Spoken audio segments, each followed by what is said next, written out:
Hallelujah. Good morning my dear brothers and sisters. आज के दिन फिर से हम आपका स्वागत करते हैं प्रभु की उपस्थिति में कलीसिया में, और आप सबको यहाँ से आशीष बोलते हैं। आज हम विचार करेंगे यहोशू के ज़माने में एक घटना हुई है, और ये अच्छी घटना नहीं हुई, लेकिन वह यहोशू के ज़माने में नहीं लेकिन आज भी हो रही है। तो हम देखेंगे कि इस घटना से हमें क्या सीखने को मिलता है। आइए हम लोग एक साथ पढ़ेंगे यहोशू की पुस्तक और उसका 9वां अध्याय। हम कुछ वचन पढ़ेंगे, बीच में कुछ हम छोड़ देंगे ताकि समय बच सके, लेकिन हम मुख्य मुद्दे पर बातचीत करेंगे कि परमेश्वर आज मुझको और आपको कलीसिया के लोगों को क्या सिखाना चाहते हैं, ताकि हम इन अंतिम दिनों में सतर्क रहें। यहोशू की पुस्तक 9वां अध्याय पहले वचन से, यह सुनकर हित्ती, एमोरी, कनानी, परिज्जी, हिब्बी और यबूसी जितने राजा यरदन के इस पार पहाड़ी के देश में और नीचे के देश में और लबानोन के सामने के महासागर के तट पर रहते थे, वे एक मन होकर यहोशू और इजराइलियों से लड़ने को इकट्ठे हुए। जब गिबोन के निवासियों ने ये सुना कि यहोशू ने यरीहो और ऐ नगर से क्या क्या किया है, तब उन्होंने छल किया और राजदूतों को भेष बनाकर अपने गधों पर पुराने बोरे, पुराने फटे और जोड़ लगे हुए मदिरा के कुप्पे लादकर, अपने पाँव में पुरानी पैबंद लगी जूतियाँ और तन पर पुराने वस्त्र पहने और अपने भोजन के लिए सूखी और फफूंदी लगी हुई रोटी ले ली। तब वे गिलगाल की छावनी में यहोशू के पास जाकर उससे और इजरायली पुरुषों से कहने लगे, हम दूर देश से आए हैं, इसलिए अब तुम हमसे वाचा बांधो। इजरायली पुरुषों ने हिब्बियों से कहा, क्या जाने तुम हमारे मध्य में ही रहते हो, फिर हम तुमसे वाचा कैसे बांधें। उन्होंने यहोशू से कहा, हम तेरे दास हैं। यहोशू ने उनसे कहा, तुम कौन हो और कहाँ से आए हो। उन्होंने उससे कहा, तेरे दास बहुत दूर देश से तेरे परमेश्वर यहोवा का नाम सुनकर आए हैं, क्योंकि हमने ये सब सुना है, अर्थात उसकी कीर्ति और जो कुछ उसने किया है। और फिर 14वें वचन में जाएंगे। तब उन पुरुषों ने यहोवा से बिना सलाह लिए हुए अपने भोजन में से, उनके भोजन में से कुछ ग्रहण किया।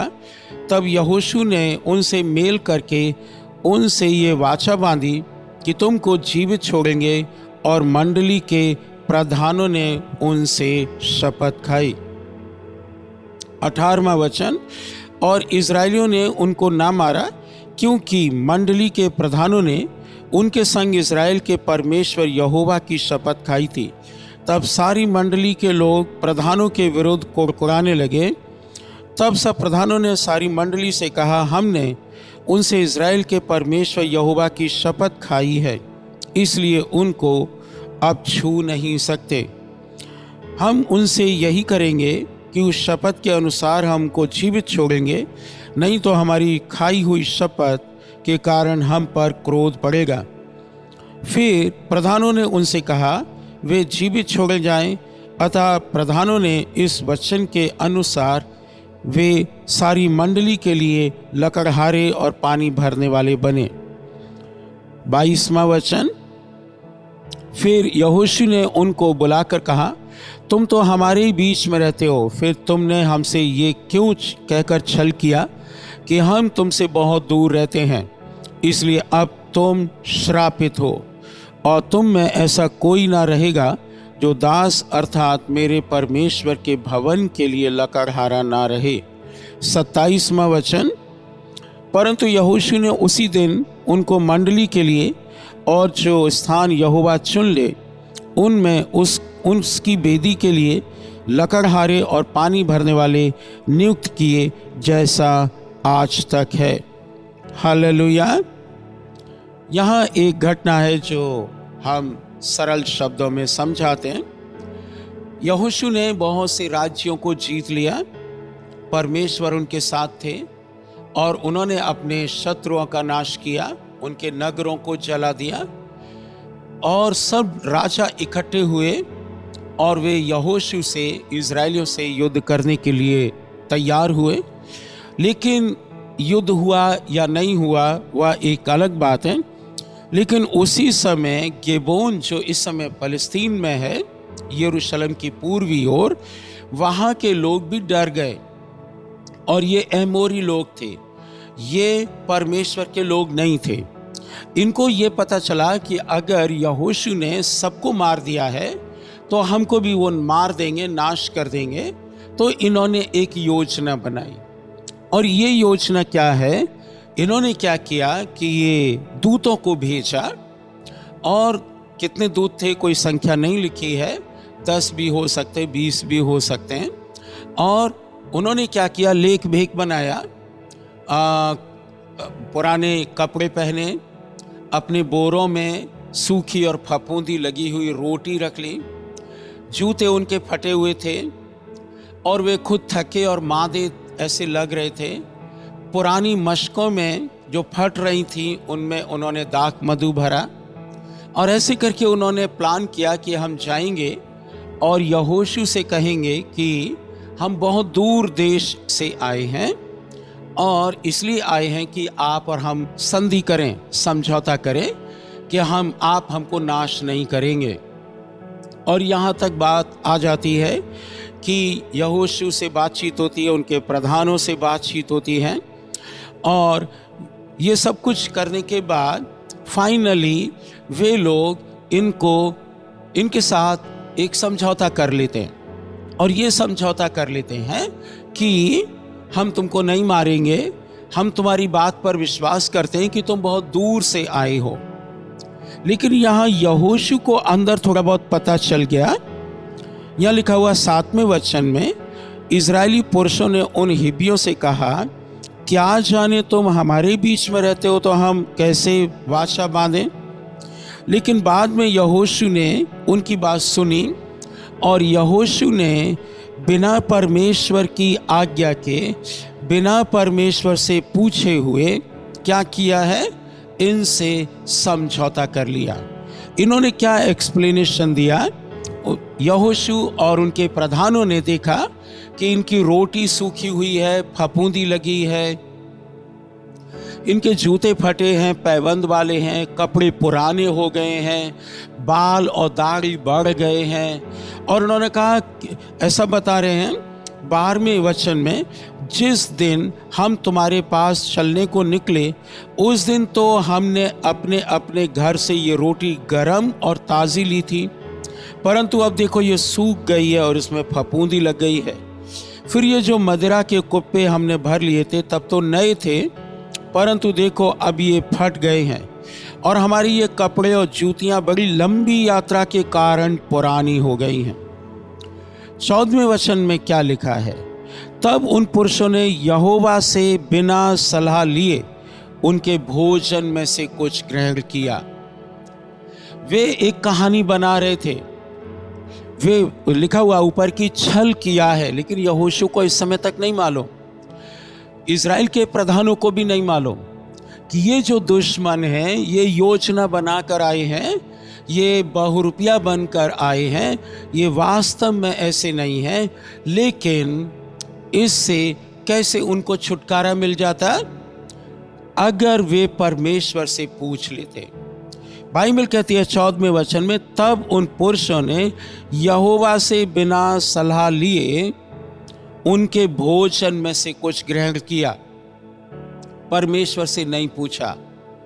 उन्होंने जो एक्सप्लेनेशन दिया मान लिया यहोशू ने, और यहोशू ने अपना जो एक्सप्लेनेशन है, प्रश्न किया, जो कुछ किया, उसके बाद यहोशू ने कह दिया, yes your request is granted. इसमें परमेश्वर का कोई लेना देना नहीं है। और बाइबल बताती है कि उन्होंने उनके भोजन में से कुछ ग्रहण किया है। दैट मीन्स फफूंदी लगी हुई रोटी जो बता रहे हैं, वो सूखी रोटी वो बता रहे हैं, उसमें से कुछ खाया भी है। याद रखिएगा, पुराने समय में, बाइबल के समय में, और इनफैक्ट आज भी जब भी कोई वाचा बांधते हैं तो कुछ खाया जाता है। खाने के द्वारा वाचा पक्की की जाती है। पुराने समय में आप लाबान और याकूब के बारे में देखेंगे। आप पुराने नियम में कई घटनाएं देख सकते हैं। इवन नए नियम में भी आप देखेंगे, प्रभु यीशु मसीह ने अपनी देह और लहू के खिलाए पिलाए जाने के द्वारा लोगों से वाचा बांधी, अपने चेलों से वाचा बांधी। और नए नियम की ये रीति है कि जब भी कुछ वाचा बांधते हैं, और आज भी है, जब भी शादी होती है पति पत्नी बनते हैं, वहाँ पर लड़का लड़की पति पत्नी बनते हैं और वो वाचा खाने के द्वारा पूरी की जाती है। हमारे देश में धार्मिक कार्यक्रम भी जब किए जाते हैं तो उसके बाद कुछ खाने की वस्तु दी जाती है प्रसाद के रूप में। वह इसलिए क्योंकि वो वाचा को पक्की किया जाता था, और आज भी ऐसा होता है। तब उन पुरुषों ने यहोवा से बिना सलाह लिए हुए उनमें से कुछ खाया। तब यहोशू ने उनसे मेल करके उनसे वाचा बांधी कि तुम जीवित छोड़ जाओगे। अब देखिए, बिना परमेश्वर की इच्छा जाने, बिना परमेश्वर को इन्वॉल्व किए हुए लोग बड़े बड़े फैसले ले लेते हैं। और बाइबल हमें बताती है कि बाद में यही लकड़हारे बने, यही वेदी के लिए पानी भरने वाले बने, और ये उनके लिए मुसीबत का कारण बने रहे। गिबोनी लोग कहां से शुरू हुआ? वहां से शुरू हुआ कि उन्होंने एक योजना बनाई। यहोशू परमेश्वर के जन थे, प्रार्थना करने वाले व्यक्ति थे, लेकिन याद रखिए इस विषय में वे भी मात खा गए। वे भी भूल गए कि उनको एक्चुअली में क्या करना चाहिए था। और बाइबल हमको बताती है कि वे भरमाने वाले और वे छल करने वाले लोग थे, और उन्होंने यहोशू को भी ठग लिया। और यहोशू क्यों ठगने में आ गए? क्योंकि उन्होंने परमेश्वर से नहीं पूछा। आज प्रिय मित्रों, आज हम बताना चाहते हैं कि मुझको और आपको ये समझने की आवश्यकता है, जीवन का कोई भी फैसला जब आप करते हैं, चाहे वो शादी का हो, चाहे वो मकान खरीदने का हो, दुकान खरीदने का हो, प्रॉपर्टी खरीदने का हो, खेत खरीदने का हो, या किसी भी प्रकार का हो, पैसा लेन देन का हो, लोन लेने देने का हो, आपको और हमको उसमें परमेश्वर को इन्वॉल्व करना चाहिए। नहीं तो कोई भी व्यक्ति आसानी से आपको मूर्ख बना देगा। और मैं अपने लिए कहता हूं, मुझे कई लोगों ने मूर्ख बनाया है। मैंने बिना परमेश्वर के पूछे बड़े बड़े फैसले लिए, जिसमें बाद में वो हम मेरे लिए मुसीबत का कारण बन गए। मेरे अपने जीवन पर, परिवार के जीवन पर और सेवा के जीवन पर उन फैसलों का गलत असर पड़ा है। उनसे तनाव उत्पन्न होता है, उनसे रिश्ते खराब हो जाते हैं, और सबसे भयंकर बात यह है कि परमेश्वर को इन्वॉल्व ना करके हम अपनी मर्जी पूरा करते हैं, और वो हमारे लिए दुखदाई बनता है। बाइबल बताती है, प्रभु यीशु मसीह ने कहा, तुम मुझसे अलग होकर कुछ नहीं कर सकते। परंतु आज से कि बहुत से मसीह लोग परमेश्वर से अलग होकर बहुत से काम कर लेते हैं, और बाद में उनको पछताना पड़ता है। प्रेरित पौलुस ने 2 कोरिन्थियों 6:14 में बताया कि मुझको और आपको असमान जुए में नहीं जुटना है। इससे पहले क्या करें? यदि कोई फैसला आप लेते हैं, आप परमेश्वर से पूछें। बाइबल कहती है, यहोशू ने और उन लोगों ने परमेश्वर से कोई सलाह नहीं ली। दाऊद राजा में एक अच्छी बात थी कि वे हमेशा, चाहे छोटा फैसला हो चाहे बड़ा फैसला हो, वे परमेश्वर से सलाह लिया करते थे। It is always good to take the counsel of God. Bible counsel से भरी हुई है। बाइबल झूठ नहीं बोलती है। बाइबल हर एक परिस्थिति के लिए आपके लिए जवाब रखती है। पवित्र आत्मा प्रभु ने आपको और मुझको इसलिए दिया है ताकि वो जीवन के प्रत्येक पड़ाव पर हमें फैसला करने में सहायता करे। बाइबल कहती है प्रभु यीशु मसीह का नाम वंडरफुल काउंसलर है, अद्भुत सलाह देने वाले। मेरे जीवन में कई फैसले जो हम करना चाह रहे थे प्रभु ने रिवर्स कर दिए, and I was so happy to do that. और प्रभु तब करते हैं जब आप और हम उनको इनवाइट करते हैं। अगर हम और आप उनको इस फैसले में इनवाइट नहीं करेंगे तो परमेश्वर नहीं आएंगे। हमने परमेश्वर की इच्छा से, परमेश्वर के काम से सरोकार रखा है। इसलिए हम लोग जोर देते हैं कि आप बाइबल पढ़ें, बाइबल को समझें और उसका पालन करें तो आप धोखा नहीं खाएंगे। हमने हरियाणा में सेवा करते समय बहुत बड़ा धोखा खाया और अपने लोगों से ही, लेकिन हमको नहीं मालूम था कि वहाँ गिबोनियों की आत्मा है, छल की आत्मा है। और वो फैसले 1-2 आज तक हमारी सेवा में रुकावट और परेशानी का कारण बने हैं। यह नहीं कि जो छल करते हैं वे आशीषित होंगे, नो। यशाया की पुस्तक 48 अध्याय के 22वें वचन में लिखा है कि there is no peace for the wicked person. छली व्यक्ति के लिए, जो दुष्ट व्यक्ति है, उसके लिए कोई भी आशा और कोई भी शांति नहीं होती है। आपको और मुझको समझना होगा। यदि आपने किसी के साथ छल किया है मेरे मित्रों, मैं निवेदन करता हूं आज ठीक कर लीजिए। चाहे वो छोटा छल हो, किसी को आपने धोखा दिया है, आज ठीक कर लीजिए, नहीं तो शांति नहीं होगी। There is no peace. और आप देखेंगे जितने लोग एक दूसरे को धोखा देते, छल करते हैं, उनके लिए शांति नहीं होती। वे हमेशा बेचैन रहते हैं। उनके घरों में झगड़ा होता है, उनके घरों में दुष्ट आत्माएं पलती रहती हैं, उनके बच्चों की शादियों में गड़बड़ रहता है, उनके फैमिलीज में, बिजनेस में प्रॉब्लम रहती है, वे कर्ज में रहते हैं, वे अभाव में रहते हैं। ये नहीं कि परमेश्वर उनको रखना चाहता, no, because their choice is wrong. उन्होंने बिना पूछे परमेश्वर से अपने फैसले कर डाले और उनको भुगतना पड़ता। मैं तो कई बार देखता हूं कि कई जनरेशन तक, कई पीढ़ियों तक ये श्राप चला जाता है। मेरे प्रिय मित्रों, बाइबल हमको क्लियर करती है कि हमें वो फैसले करने हैं जो परमेश्वर कहते हैं। नॉर्मली हम ऐसा बोलते हैं, जब फैसला करते हैं तो हम कहते हैं प्रभु हम लोग ये फैसला करना चाहते हैं, हमारे मन में शांति है, लेकिन फिर भी यू नो द फ्यूचर। परमेश्वर भविष्य जानते, हम नहीं जानते।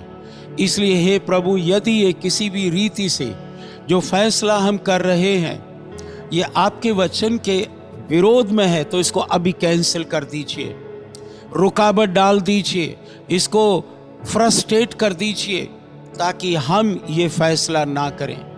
और जब हम ऐसा कहते तो हम प्रभु से कहते हैं प्रभु हमको बुरा नहीं लगेगा, हमको बुरा नहीं लगेगा यदि आप इस फैसले को रद्द कर देंगे तो I will be very happy, क्योंकि आप भविष्य जानते हैं, आप मेरे पिता, आप मुझसे ज़्यादा जानते हैं और बहुत जानते हैं। इसलिए मेरे फैसले, मेरे परिवार के फैसले, चाहे वो एजुकेशन के हों, शादी के हों और किसी भी फाइनेंसेस के हों, कोई चीज़ खरीदने के हों, कोई चीज़ बेचने के हों, हम लोग प्रभु से कहते हैं प्रभु आप हमारी सहायता कीजिएगा।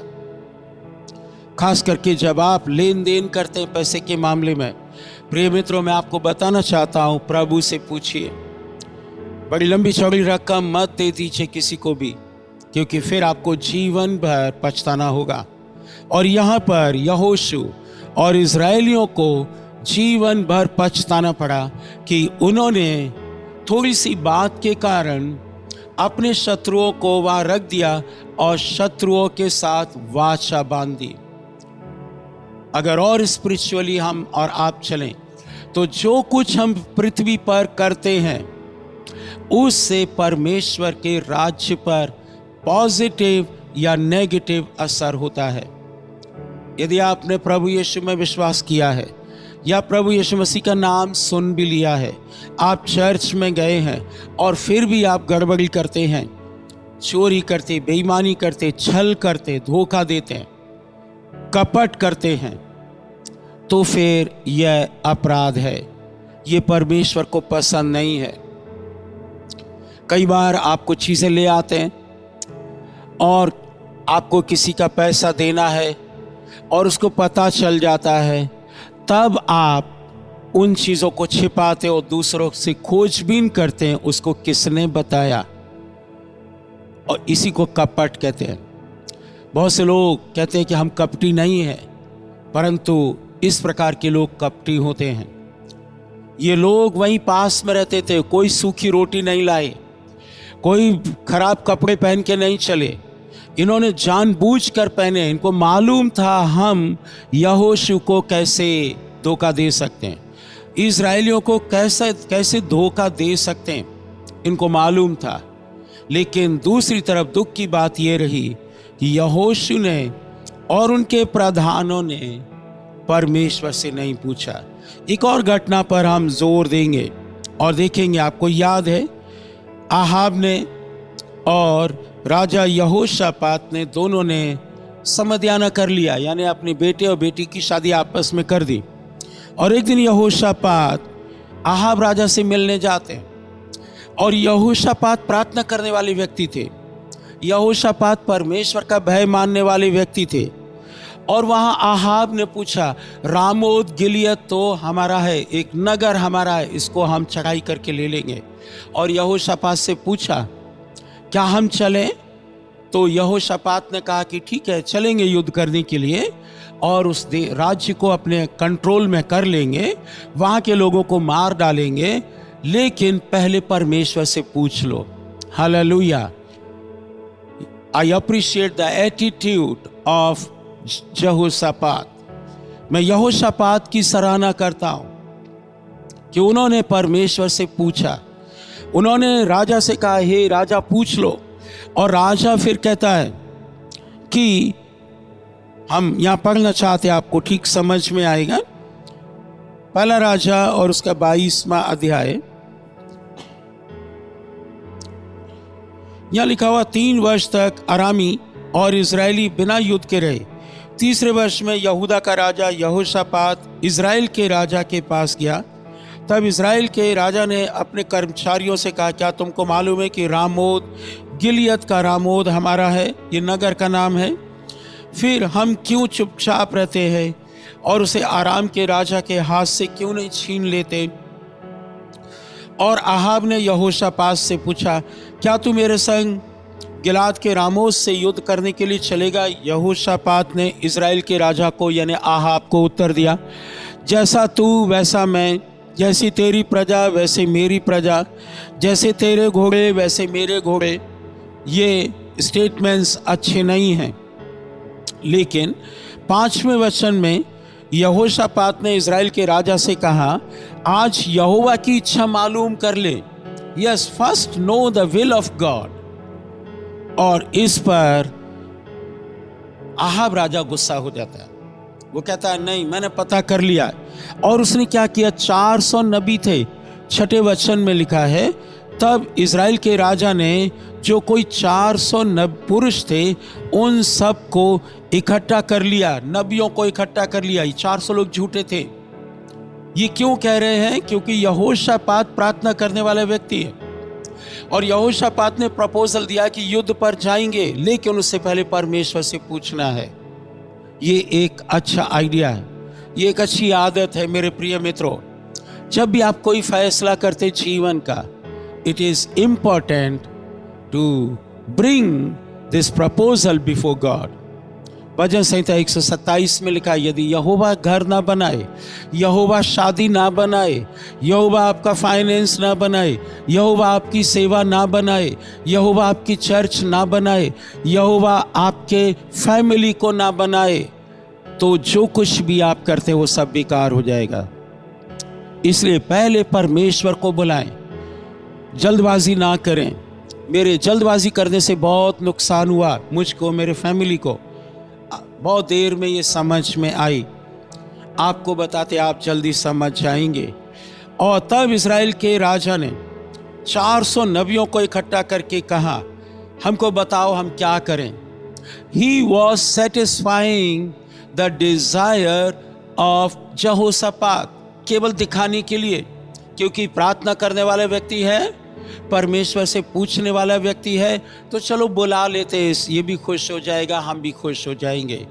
और यहोशापात ने पता कर लिया अंदर कि ये जो लोग हैं ये परमेश्वर के लोग नहीं हैं।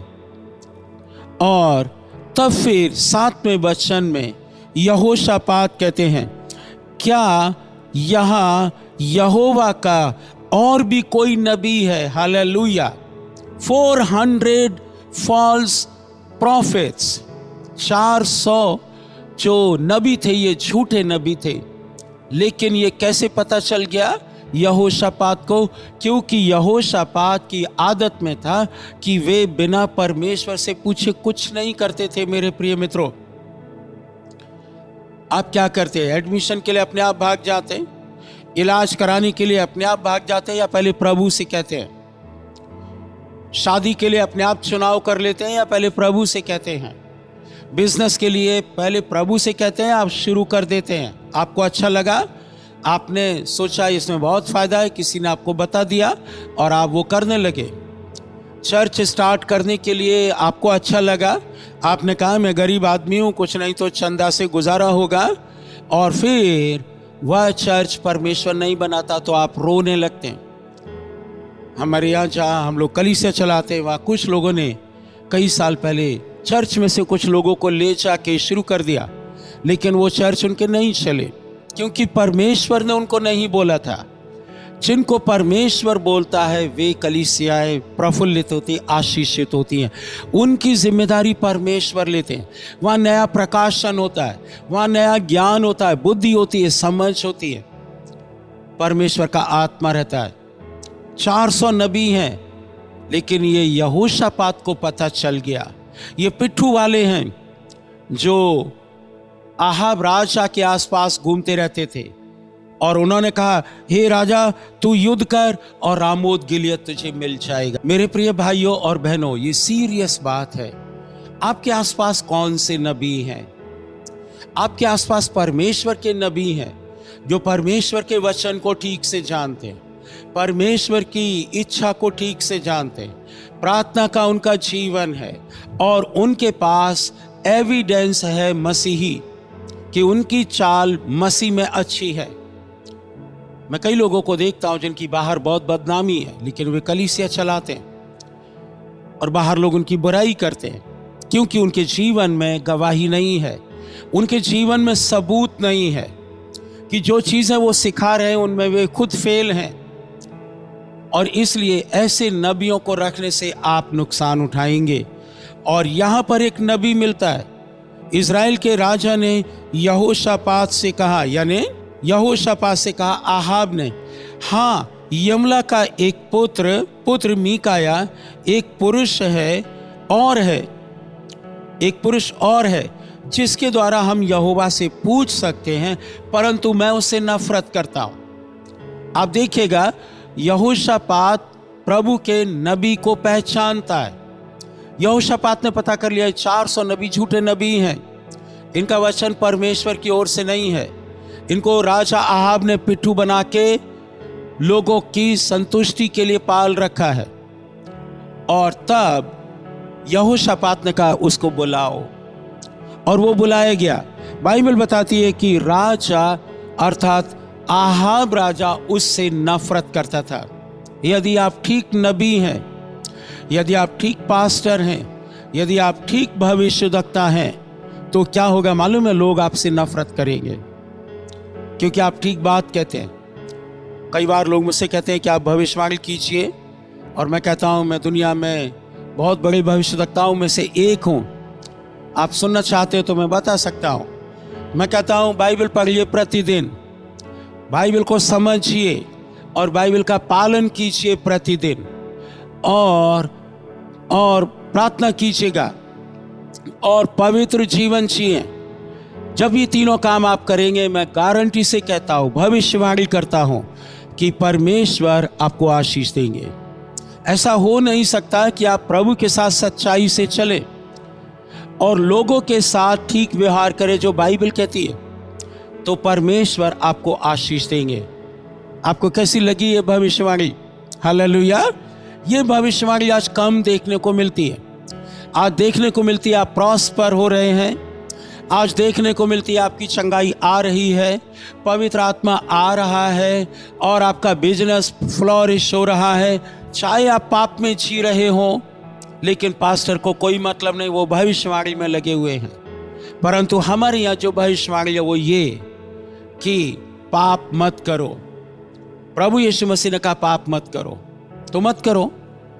इसलिए हम अधार्मिकता को दूर रखते हैं, सही बात बताने की कोशिश करते हैं और एविडेंस रखते हैं। दैट मीन्स सबूत भी रखते हैं कि जो हम बता रहे हैं वो हमारे जीवन में पहले से है। और फिर वो नबी आए हैं, नबी से भविष्यवाणी करवाते हैं। वो कहते हैं मैं उससे नफरत करता हूँ क्योंकि वो मेरे विषय कल्याण की नहीं वरन हानि की भविष्यवाणी करता है। आज सब लोग कल्याण की भविष्यवाणी चाहते हैं। कोई ये नहीं चाहता हे मेरे भाई तू पाप में पड़ा है, मर जाएगा तो नरक में जाएगा। हे मेरी बहन तू पाप में पड़ी है, मर जाएगी तो नरक में जाएगी। ये भविष्यवाणी कोई सुनना नहीं चाहता। Everybody is desiring to hear good words from God, परंतु अपने तरीके से वो अच्छाई नहीं कर रहे हैं। यमला का पुत्र बुलाया गया, उसका पहले डिस्क्रिप्शन दे दिया गया, ये 400 नबी अच्छे हैं, लेकिन जिसको मैं बुला रहा हूँ तेरे कहने से हे राजा यहोशापात, वह अच्छा नहीं है। लेकिन यहोशापात उससे सुनते और यहोशापात कहते हे राजा ऐसा मत कहे, क्योंकि वो परमेश्वर का भविष्य देखता है। आप देखिए रेशियो देखिए, 400 नबी एक तरफ और एक नबी एक तरफ, और ये जो बुलाने गया था दूत उसको जिससे राजा नफरत करेगा, वो कहाँ होगा? वो जेल में था। और जेल में से आकर वह लोग उसको सलाह दे रहे हैं रास्ते में। 13वें वचन में जो दूत मीकाया को बुलाने गया था उसने उससे कहा सुन भविष्यद्वक्ता एक मुंह से राजा के लिए शुभ वचन कहते हैं, इसलिए तेरी भी बातें उनकी जैसी हो, तू भी शुभ वचन कहना। वो ट्यूशन दे रहे हैं रास्ते में, ये कह रहे हैं कि जैसा शुभ वचन 400 नबी कह रहे हैं, जैसे संसार के लोग कह रहे हैं, वैसा ही तू भी कह देना। लेकिन मीकाया ने कहा यहोवा के जीवन की शपथ, जो कुछ यहोवा मुझसे कहेगा वही मैं कहूँगा। और यहोवा ने कहा कि ये युद्ध हे आहाब तू हार जाएगा। और आहाब को गुस्सा आया, और गुस्से के बाद क्या किया आहाब ने? उसको फिर से जेल में डलवा दिया और कहा इसको ले जाओ और इसको केवल एक रोटी दिया करना और एक गिलास पानी दिया करना, बस इतना ही देना है, ये जेल में मर जाए। क्योंकि ये 400 लोगों की तरह अच्छी भविष्यवाणी नहीं कर रहा है जो राजा को सूट करती है। My dear brothers and sisters, never hear the prophecy that suits your sinful nature. Dear brothers and sisters, मैं आपको उत्साहित करना चाहता हूं कि जो भविष्यवाणी आपके सिंफुल नेचर को सूट करती है वो आपके लिए खतरनाक है। और आप देखेंगे आगे चलकर कि मीकाया ने कहा तू मुझे भेज दे, लेकिन तू युद्ध में जा, लेकिन युद्ध में जाएगा तू शाम तक मर जाएगा, तू जिंदा नहीं लौट के आएगा। और अगर आप देखेंगे बाइबल बताती है 37वें वचन में हर एक अपने अपने नगर और देश को लौट जाए। जब राजा मर गया तब शोमरोन में पहुंचाया गया, शोमरोन में उसे मिट्टी दी गई, ये उसी दिन मर गया। और यहोवा के वचन के अनुसार जब उसका रथ शोमरोन के पोखरे में यानी तालाब में धोया गया, तब कुत्तों ने आकर उसका लहू चाट लिया और वेश्याएं यहीं स्नान किया करती थी। एक व्यक्ति ने बोला तू अगर परमेश्वर की आज्ञा का उल्लंघन करेगा तो तू मर जाएगा। और उसी दिन युद्ध बढ़ता गया। इसको आप घर में बैठ के पढ़ सकते हैं। पहला राजा 22वां अध्याय में इसका जिक्र है और दूसरा इतिहास 18 अध्याय में भी इसका जिक्र है। दोनों में आप कंपैरिजन कीजिए, आपको बहुत कुछ सीखने को मिलेगा। लेकिन हम क्या बताना चाहते हैं, यहोशू ने बिना परमेश्वर के पूछे फैसला किया जो उनके लिए नुकसानदायक रहा। और यहाँ पर यहोशापात ने बिना परमेश्वर के पूछे नहीं, लेकिन इंसिस्ट किया, let the will of God first be known. पहले परमेश्वर की इच्छा को पता कर लो, परमेश्वर की इच्छा के विरुद्ध में मत जाओ। और तब क्या होता है कि यहोशापात थोड़ा बहुत घायल होकर लौट आते हैं। और तब यहोशापात को भी डांट पड़ती कि तू इनके पास क्यों गया था। आहाब राजा दुष्ट राजा था, उनकी पत्नी और ज्यादा दुष्ट थी, वो सीदोनियन की थी। आप याद रखिएगा मेरे मित्रों, यदि परमेश्वर से बिना पूछे कुछ भी करेंगे वह हमारे लिए घातक होगा। आइए हम लोग एक फैसला करें कि अब जो कुछ हम करेंगे हम प्रभु की इच्छा को पहले जानेंगे। Let God reveal his will before we execute. बहुत सी सेवाएं, बहुत से फैमिलीज, बहुत से चीजें बर्बाद हो रही, खराब हो रही, क्योंकि लोगों ने, प्रभु के लोगों ने परमेश्वर से पूछा नहीं। उन्होंने अपना फैसला किया, इसलिए उनकी शादी ट्रबलसम हो गई, खराब हो गई, उनका फैमिली टूट गया, उनका बिजनेस खराब हो गया, उनका परिवार बर्बाद हो गया। उन्होंने बिना हिसाब किताब लगाए रुपया बैंक से लिया, लोगों से लिया, और वे और उनकी जनरेशन मुसीबत में पड़ी है। मेरे मित्रों, आज कहना चाहते हैं कि हर एक वस्तु, हर एक फैसला प्रभु से पूछ कर करेंगे तो आप और हम आशीष पाएंगे। प्रभु आपको आशीष देवे। आइए प्रार्थना करें। प्रभु, आज के दिन जो वचन आपने हमें दिया अपने प्रिय लोगों के लिए, वह हमने आज यहाँ से भेज दिया है। हे प्रभु, प्रार्थना करते हर एक के हृदय में वो जम जाए और हम लोग सीखने पाएं कि परमेश्वर की संतान होने के नाते हमें चाहे छोटे फैसले हों या बड़े फैसले हों, अगर उनको लंबे समय तक आशीषित रहना है तो हमें प्रभु से पहले पूछना होगा।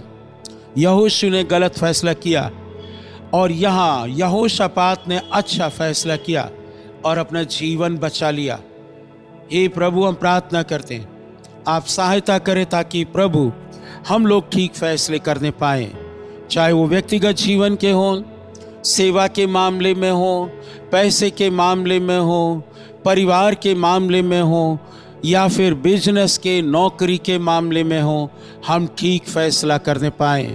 प्रभु, हम धन्यवाद देते हैं। पवित्र आत्मा, हम प्रार्थना करते हैं हम में से हर एक की सहायता करें और हर एक की बुद्धि और ज्ञान को फिर से नया करें, ताकि हम हारा हुआ जीवन नहीं लेकिन जयवंत जीवन जीने पाए।